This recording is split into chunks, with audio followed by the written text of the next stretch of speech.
L'un des besoins fondamentaux de l'homme est de se loger.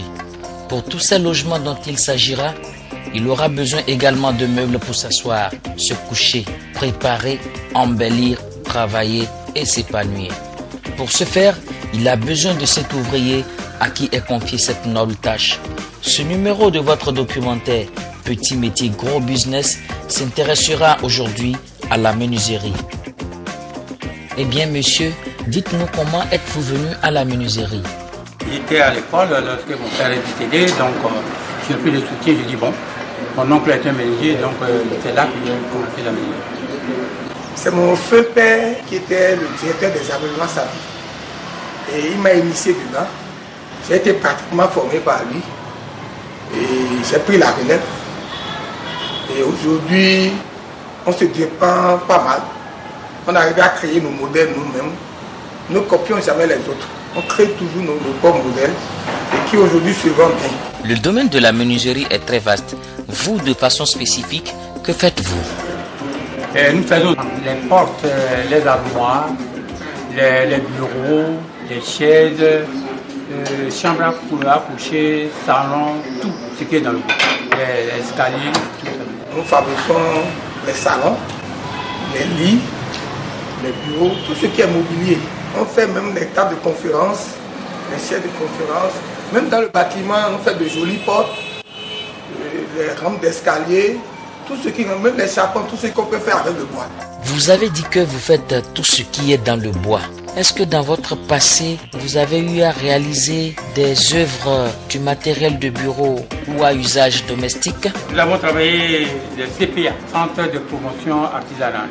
C'est vous qui, qu'est-ce que vous avez réalisé Nous avons fait là-bas? la charpente, les portes sculptées. Comme avant, on prend les papiers verts avec la main. Aujourd'hui, avec la modernité, donc on l'a ponceuse à main. Il a ponceuse à main pour bien polir le bois, qu'il soit bien lisse. C'est la ponceuse ça, ponceuse à main. C'est la ponceuse aussi. Vous voulez poncer le bois, vous tournez, vous voyez, ça tourne. Vous mettez le bois comme ça. Vous prenez le bois, vous le mettez, vous voyez.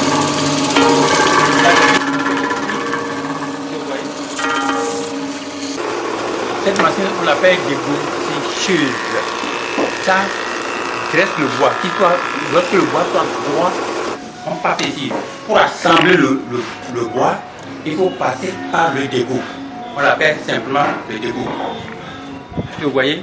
Donc c'est une machine, simplement son travail, c'est pour assembler le bois, c'est pour redresser le bois, qu'il soit bien lourd. Ici, on l'appelle rabot combiné. Pourquoi combiné? Parce qu'il y a le dégoût, il y a la mortaiseuse, il y a la toupie aussi. Cette machine, il y a deux moteurs. Est-ce que vous voyez, ici, c'est pour faire les mortaiseuses. Lorsque vous voulez faire un trou, une porte, une chaise. Vous pouvez nous dire aujourd'hui, en moyenne, combien vous gagnez par mois?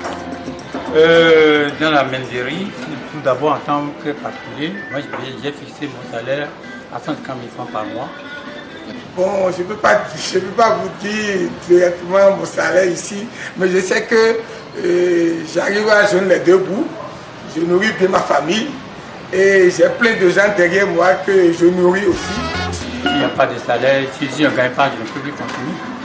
Donc ça veut dire que le bois donne, le travail de la menuiserie donne. Moi j'ai deux enfants, j'ai une maison, j'ai un atelier. Donc cela veut dire que la menuiserie donne.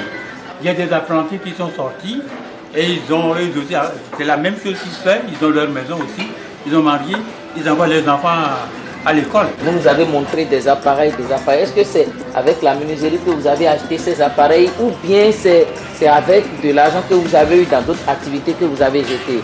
Moi, depuis ma naissance, je n'ai jamais eu une autre activité plus que la menuiserie. Non. C'est la menuiserie. Tout ce que vous voyez, c'est la menuiserie. C'est le bon. Je vais conseiller à la jeunesse aujourd'hui d'aller, même si c'est une jeunesse qui a des diplômes, même s'ils ont des diplômes, d'aller vers le métier d'artisanat.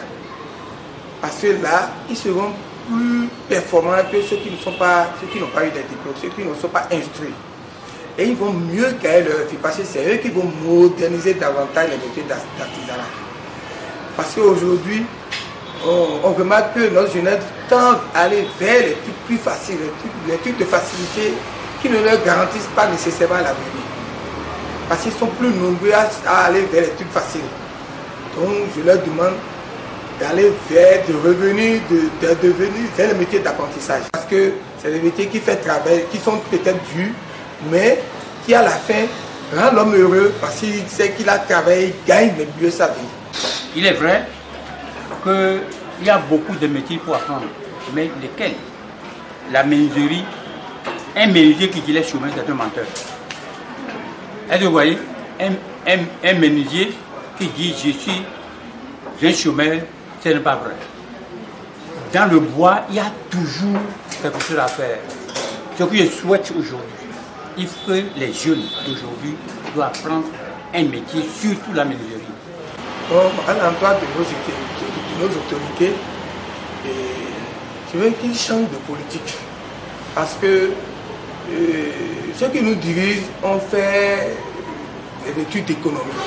Et ils savent que quand ils ne consomment pas ce qu'ils fabriquent, leur pays ne seront jamais riches. Et ça m'étonne qu'ils ne viennent pas appliquer ce qu'ils ont appris dans les grandes écoles. Quand ils prennent la thèse, quand ils prennent les commandes des États, ils ne viennent pas l'appliquer en faisant consommer par leur gouvernement les trucs fabriqués sur place. Et je vais donner un exemple. Est-ce que le Chinois va venir consommer ce que l'Africain a fabriqué? Est-ce qu'il consomme déjà ce que les pays industrialisés ont fabriqué? Ils ne consomment pas. Donc il va falloir qu'on copie ceux-là et qu'on change de politique pour commencer par consommer ce que nos artisans fabriquent. Et c'est ça, parce qu'on dit quand l'artisan prend une matière première et qu'il transforme, il crée la valeur ajoutée, il crée la richesse. Et si cette richesse n'est pas consommée, il n'aura pas de boulot. Donc, pour lutter contre le chômage, il faut que nos gouvernants fassent la politique de consommer local. Mais cela, ce n'est pas pour le gouvernement béninois seulement, mais pour toute l'Afrique. Parce que aujourd'hui, c'est l'Afrique qui a la traîne, parce qu'ils n'ont pas encore compris que l'Afrique doit commencer par consommer ce que ses fils fabriquent. Même si c'est mal fait qu'ils n'ont pas consommé, en consommant, ils vont leur fabriquer de demain. Bien chers mesdames et messieurs les gouvernants de nos pays, ce n'est qu'en consommant local que vous créez de la richesse. Ce n'est qu'en consommant local que vous créez de l'emploi. Ce n'est qu'en consommant local que vous développez nos nations. À bon entendeur, salut et bonne suite de nos programmes sur Business 24 Africa.